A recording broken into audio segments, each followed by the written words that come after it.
Okay, this is video 2, and it is for a supplemental look at Realm B of Consanguinity Disruptus, which is the limit experience realm. Just to recap, I talked about Realm A in the first video, liminality, and using the metaphors of skin to skin and the bones, the idea of the skin which is covering the internal reality, and the bones which are holding it up. And then in Realm B we have the blood, which is the fluid aspect of being, and we get into the libidinal flow in Realm B. And this is a little bit more active. And let me just break down the idea of limit experience first of all. So I'm using limit experience in the terms that French philosophy uses it. Limit experience is a way of setting up a self-disruption so that you are able to change your flow of energy. On a quantum level, that's what you end up doing. You change your flow of energy, and any stoppages, any blocks in that energy, if you've studied Qi, you know that there are lots of blocks, and sometimes we'll go to acupuncturists, or I'm in Peru right now, we'll go to shamanic healer, or people will do plant medicines to break open those energies. So that's what this realm is about. It's how I broke up those energies, and how I'm studying how other people break up those energies and applying it to the incest taboo. So chapter 3 is called The Blood, and it starts out with a segment called The Violence of Transparency. And a lot of the reasons that people don't bring up issues like incest, and the reason it can stay taboo, is because to be transparent can be a very risky proposition. In most societies, people that break open the secrecy of a culture are they're sacrificed on some level. They're either shunned from the culture, or they are killed sometimes. We have Martin Luther King and lots of other examples of people that were trying to make transparent what culture was doing, and when lots of people listened to them, became threatening, then they were punished and lost their lives. So a lot of people don't talk about what they have gone through as children, especially when there's a lot of trauma around it. You literally can't remember it. So it can take many, many years to remember it and to feel accurate about it. So, I talk about in the book how I had inklings of what happened for me, but it was a decade and a half of soul searching, and also carrying out what I now call limit experiences, but then were just called extreme life behaviors and very risky behaviors. Some of them having to do with, dancing around my own sanity and idea of my psychological well-being. Some of them sexual exploration.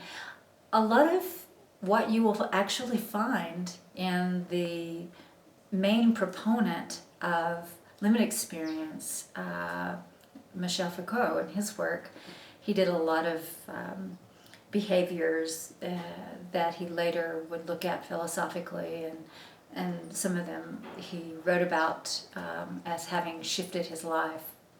So I have some similarities with him in that way. So he's a philosopher that's talked a lot about in this book. French contemporary philosophy in general tends to have a rich plethora of information about limit experience. If you look at George Bataille's work, Artaud's work, and on and on. So I'm talking about mapping this libidinal flow that I started discovering, and the alterity of it, and the silence, the noumenal silence around it, and how that had echoes of the patriarchal bias that I had experienced upon my feminine body, and from the masculine, not only as sexual trauma when I was little, but just in the ideologies that surrounded the area where I grew up. And then the fifth chapter is the womb. The womb is the basis of all human creation, and it is the place where the erotics of limited experience are most profoundly felt and shaped in the world.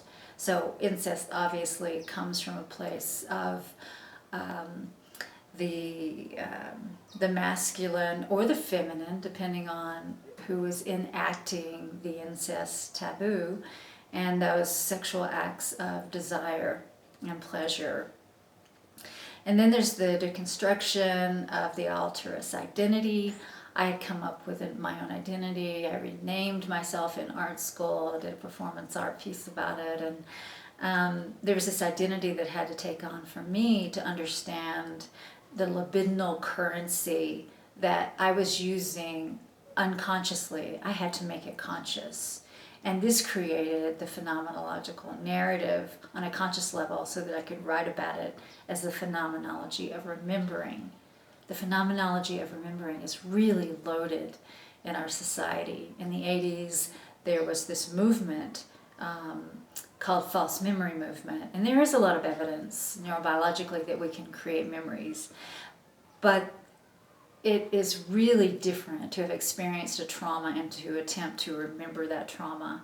And for me, I was remembering trauma through all that huge wave of false memory theory. And while for some people they may be having false memories, they have to figure that out for themselves. There are other people who are having memories that will literally change their lives and save their lives. And I was one of those people, and it's not about blaming anybody. For me, whether someone is perpetrating or whether someone is, quote, victimized by an action, two people are involved. And I can get very esoteric about this, but I believe I'm here on this planet to learn particular things. And this is one of the things I'm learning about.